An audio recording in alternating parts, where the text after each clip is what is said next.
সুব্রত মঙ্গল রাধে বিনোদিনী রায়, বৃন্দাবনের বংশীধারী ঠাকুর কানাই।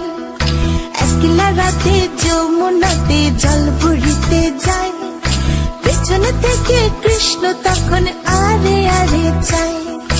জল ভর রাধে ও গোয়ালের ঝি, কলস আমার পূর্ণ করো রাধে বিনোদী।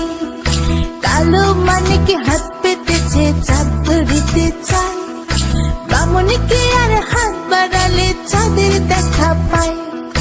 কালো কালো করিস নিল গোয়ালের ঝি, আমায় বিধাতা করেছে কালো, আমি করব কি? এক কালো যমুনার জল সর্বপ্রাণী খায়, আরে কালো আমি কৃষ্ণ সকল রাধে চাই।